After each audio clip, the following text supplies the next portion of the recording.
Assalamualaikum warahmatullahi wabarakatuh. Saya Anissa Takia dari jurusan Ilmu Komunikasi. Di sini saya akan menjawab tugas 1 logika, yaitu 3 jenis term beserta contohnya.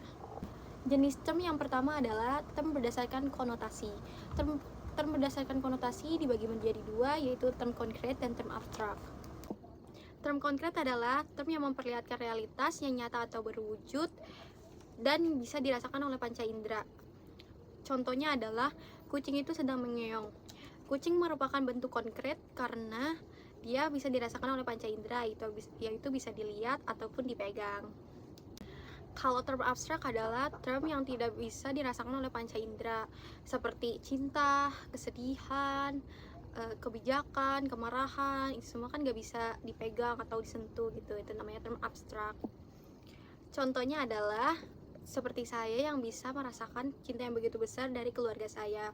Cinta sendiri merupakan term abstrak karena dia tidak bisa dirasakan oleh panca indera, tidak bisa disentuh ataupun dilihat secara kasat mata. Dia cuma bisa dirasakan oleh perasaan kita. Yang kedua adalah term berdasarkan denotasi. Term berdasarkan denotasi dibagi menjadi 2, yaitu term umum dan term khusus. Tapi di sini saya akan menjelaskan term umum saja. Yang pertama adalah term universal, yaitu term yang mencangkup seluruh kelompok tanpa pengecualian dan tidak terbatas. Term universal digunakan dalam proporsi yang menyatakan keseluruhan tentang kelompok ataupun kategori. Contohnya adalah semua orang akan mati. Orang di sini adalah term universal karena dia mencakup seluruh kelompok manusia yang ada di muka bumi. Yang kedua adalah term umum kolektif, yaitu term yang digunakan untuk merujuk kepada satu kelompok yang memiliki satu kesatuan. Contohnya adalah seluruh rakyat Indonesia, mahasiswa universitas, ataupun mahasiswa himpunan. Contohnya adalah Eren berasal dari bangsa Eldia. Bangsa di sini adalah bentuk term kolektif karena bangsa merujuk pada sekelompok orang yang tinggal di wilayah yang sama, mempunyai bahasa yang sama, bahkan mempunyai budaya yang sama. Sekarang saya akan menjelaskan apa itu sesat berpikir. Sesat berpikir adalah kekeliruan terhadap prinsip dasar penalaran yang menghasilkan suatu kesimpulan yang tidak sah ataupun tidak logis. Jenis-jenis sesat pikir. Yang pertama adalah sesat pikir formal.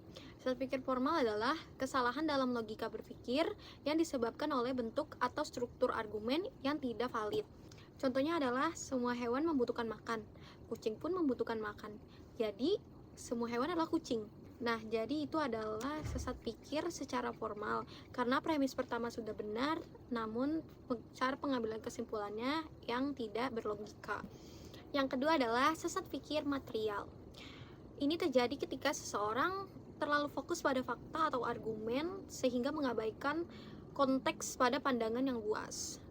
Contohnya adalah karena tidak ada yang membuktikan UFO itu tidak ada, maka UFO itu ada.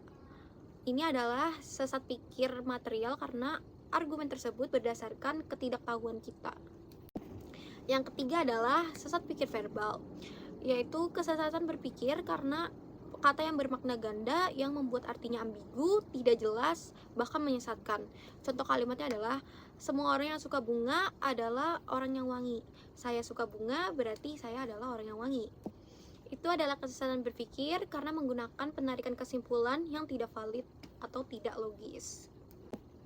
Bagaimana cara menghindari kesesatan berpikir? Yang pertama adalah mengembangkan kemampuan berpikir kritis dan bernalar logis. Kedua, hindari asumsi yang tidak didukung atau bisa jadi misinformasi. Jadi harus digali dulu informasi yang valid. Yang ketiga adalah selalu periksa sumber informasi pada saat berargumen, apakah informasi itu tepat ataukah informasi itu baik ataupun informasi itu sesuai dengan fakta. Itu saja yang dapat saya sampaikan. Mohon koreksi jika saya ada salah. Wassalamualaikum warahmatullahi wabarakatuh.